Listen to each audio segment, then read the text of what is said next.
What's up, YouTube? Timmy's here. Here is my Throwback segment where I talk about the films that turns 10, 20, 30, and 40 this week. Alright, the films celebrating their 10th anniversary, we of course got The Longest Ride. The Longest Ride is based on a book by Nicholas Sparks. Of course, he wrote books like The Notebook, obviously, A Walk to Remember, and all. This film here stars Scott Eastwood as a former bull riding champion named Lou. And Britt Robertson as college student Sophia, who are in love but conflicting paths that are ideal strands to tear them apart. And of course, they find inspiration in Ira, played by Alan Alda, an elderly man whose decades-long romance with his beloved wife withstood the test of time. And of course, the movie, just like The Notebook, takes place in the older, modern times and the older times and all. You of course you got like a very younger version of Alan Alda in this. Jack Houston's Una Chaplis in this. Melissa Benoist. Really good little film. Really charming. It gets pretty sad at times. Alan Alda is excellent in this. Of course, this was directed by George Tillman Jr., who gave us the Biggie Small movie Notorious. He has a very interesting resume, but I don't know. He did a really good job with this one. Really good film if you guys haven't seen it. Alright. Also turning 10 is Ex Machina. I believe this was actually the directorial debut by Alex Garland, who of course he has Warfare coming out this week. And obviously he gave us movies like, Men, Annihilation, most recent Civil War. I'm glad to see him come back with something like Warfare, because that looks interesting. Ex Machina is probably still his best work, though. Of course, it stars Dominic Gleeson, Alicia Vikander, Oscar Isaac, and it follows like a programmer who is invited by his CEO to administer the tuning test to an intelligent humanoid robot. And of course you got Alicia Vikander, who plays a robot here, and she looked great as a robot. Come on. She was really terrific in this. I guess you could say this is one of the movies that really put Vikander on the map for most people. Of course, you had Dominic Gleeson and Oscar Isaac, who would go on to work together in the Star Wars movies. I think they did a really great job here. The effects was good. I mean, if you guys have not seen Ex Machina, do yourself a favor. Go watch. It's a really intriguing sci-fi film. Alright. Also films turning 20 this week is Sahara. Of course, starring Matthew McConaughey, Steve Zahn, Penelope Cruz. It pretty much is like a Indiana Jones type film that follows a treasure hunter who partners with a Who doctor to find a lost American Civil War ironclad warship in the Sahara Desert. You also had like William H. Macy, Patrick Wilson, Rainn Wilson. I meant Rainn Wilson, not Patrick. My bad. Some really cool cast members. It is a really fun, entertaining one to check out. Sadly, it was a complete flop at the time. But Sahara is also based on a novel from 1992. Matthew McConaughey was great. Penelope Cruz. The always underrated Steve Zahn was terrific in this. Really good film if you guys haven't seen that. Alright, also turning 20 is Fever Pitch, which of course which is directed by the Farrelly brothers, starring Drew Barrymore, Jimmy Fallon. Obviously, before Jimmy Fallon did the Tonight Show and stuff, he was always trying to get his hand into the acting business. Like, remember he was in the movie Taxi with Queen Latifah. He was in Almost Famous. I feel like ever since he did the Tonight Show, he hasn't really branched out into acting hardly anymore nowadays. But Fever Pitch, I thought, was a really decent little rom-com. Of course, Drew Barrymore, Jimmy Fallon was both good in this. Where Lindsay is stuck in the middle of her relationship with Ben and his passion for the Boston Red Sox. And the chemistry between Barrymore and Fallon was pretty good in this. Really, charming little rom-com worth giving a go. Alright, also turning 30 this week. Oh, we got some good ones here. We got Bad Boys. Come on. Of course, holy cow.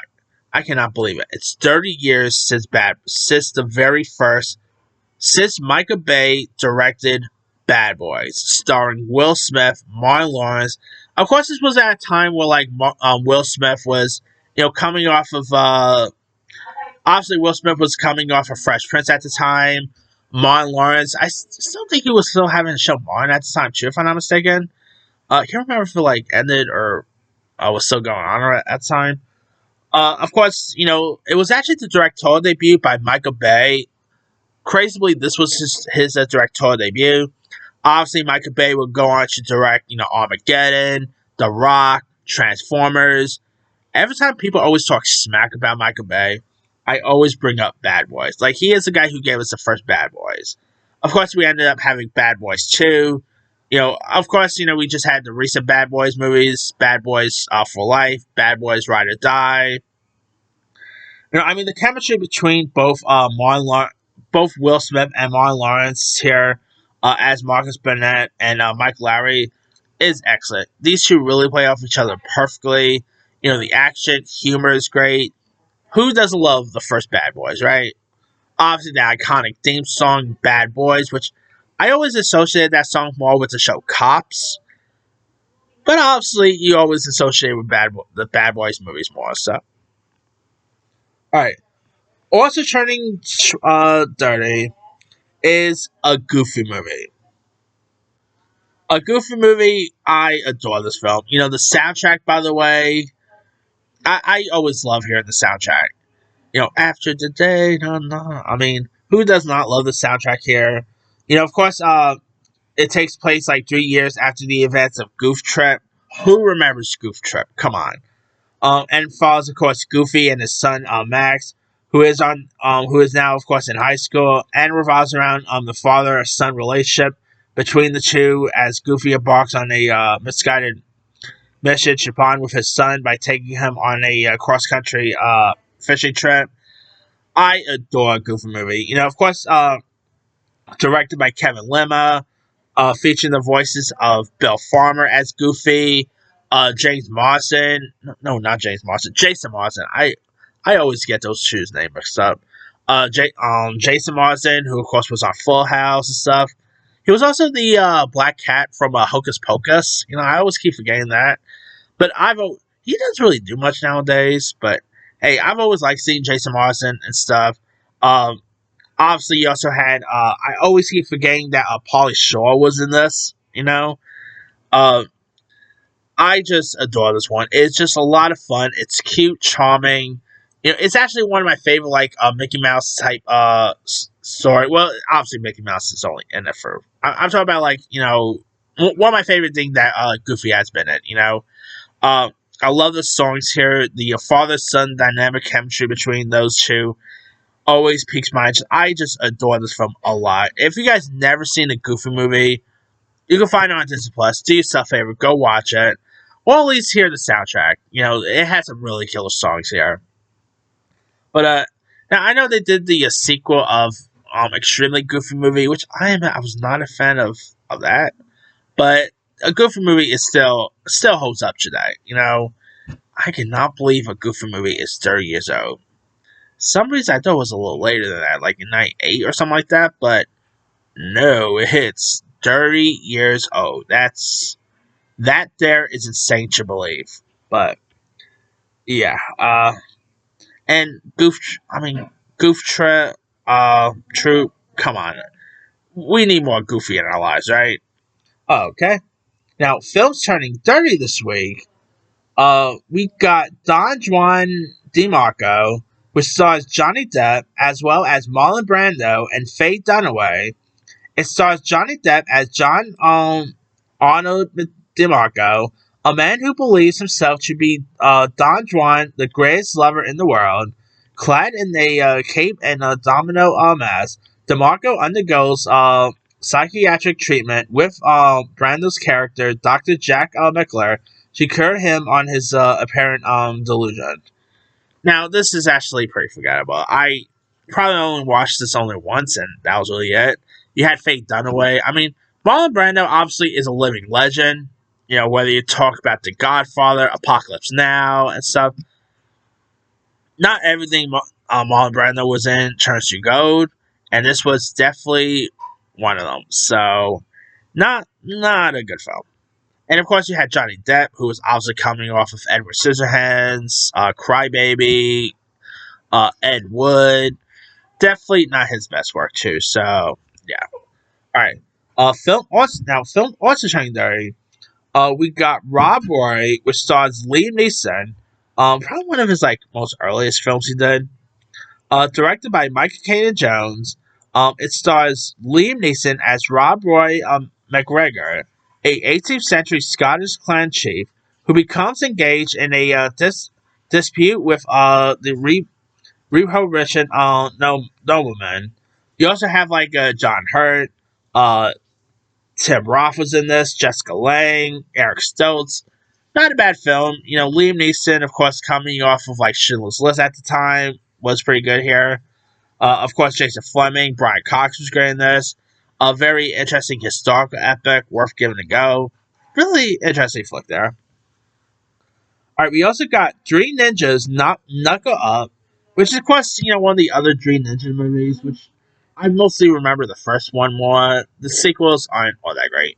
And this one's definitely one of them. You know, um, where Rocky, Colt, and Turn visit their grandfather, who is training on them to be martial arts masters. And they soon be friends. Joe, a Native American girl who lives nearby, when Joe's father goes missing here. Again, it's not that good. I mean, the first Three Ninjas is actually pretty fun, which I believe was released in '92, if I'm not mistaken. But the sequels were just. There's so many sequels, I lost count how many Three Ninjas there are. So, alright. Films turning 40 this week is Cat's Eye. Cat's Eye, of course, based on a Stephen King novel, directed by Cujo director Louis Teague. Of course, the first two are adaptations of short stories in King's 1978 Night Shift, and it's where three stories are connected as the presence of a traveling cat, and of course you have a very young Drew Barrymore, who on both of which play identical roles. You also have James Woods, Alan King, Robert Hayes. Cat's Eye, of course, Drew Barrymore was obviously coming off of success as a child with E.T. I believe she also had Firestarter at the time too. So obviously she was no stranger to the Stephen King lore. This is not the best Stephen King adaptation, but it is a pretty decent one. This is definitely one I think they could definitely make a new version of today. But it is pretty creepy. Some creepy stories throughout. A very young Drew Barrymore was pretty good in this. Really good flick there. Alright. Also turning 40 is Girls Just Want to Have Fun, which pretty much, yes, is based on the iconic Cyndi Lauper song here. Of course, directed by Alan Metter, starring Sarah Jessica Parker, Helen Hunt. Pretty much the movie that really put them on the map. And it follows Janae, a new girl in town who meets Lene, and discovers they both share a passion for dancing and TV show here. And it's actually a really nice little charming film. Very decent coming of age tale. Sarah Jessica Parker and Helen Hunt were both great in this. Lee Montgomery, Jonathan Silverman, who you might know from Weekend at Bernie's fame. Really decent flick, to say at least there. Obviously, of course, the iconic song Girls Will Want to Have Fun. Who did not love that song, right? Alright. Now, also turning 40, we also got Fraternity Vacation, which is, of course, where, these nerdy pledge to the top Tila Gamma fraternity at Lawaya State. You, of course, have a very young Tim Robbins, Cameron Dye, who play these frat boys, and, of course, on spring break, several boys compete for the affection of this co-ed. It's not really memorable there, so yeah. Obviously, we were way ahead. The A's obviously they were way ahead of stuff American Pie. And I believe like Porky's came out around the same time. So they were trying to capitalize on the success of stuff like, Animal House, Porky's. Not all of them really worked out so well, and this was definitely one of them. Alright, also turning 40 is Ladyhawke. Directed by Superman director Richard Donner, starring Rutger Hauer, Matthew Broderick, Michelle Pfeiffer, and it's of course a story around a young thief who becomes like unwilling involved with a warrior and his lady who are hunted by the bishop of Aquia. Here, I mean, who did not see Ladyhawke? Definitely an iconic film from the '80s. The late great Rutger Hauer is great. Matthew Broderick. Um, of course, you had Alfred Molina. Excellent, fun film. It's not okay. It's not a great film, but it's actually pretty fun to say the least. An '80s, an '80s gem there. So more like a cult classic since when it was released. So yeah, if you guys never seen Ladyhawke, do yourself a favor, give it a go. It's a really interesting one. All right, that's pretty much it there. Let me leave it to you guys. Which of these films or series, which of these films stand out to you the most? To me, the 10-year one is going to Ex Machina. The 20-year one is going to Sahara. The 30-year one, I'm actually gonna have a look. I'm gonna cheat here and have a tie. The 30-year one is gonna be Bad Boys and a Goofy movie. I really could not choose just one there. And the 40-year one is of course going to Cat's Eye. Anyway, drop comments below. Don't forget to like, subscribe, hit that bell for notification. This is Sam.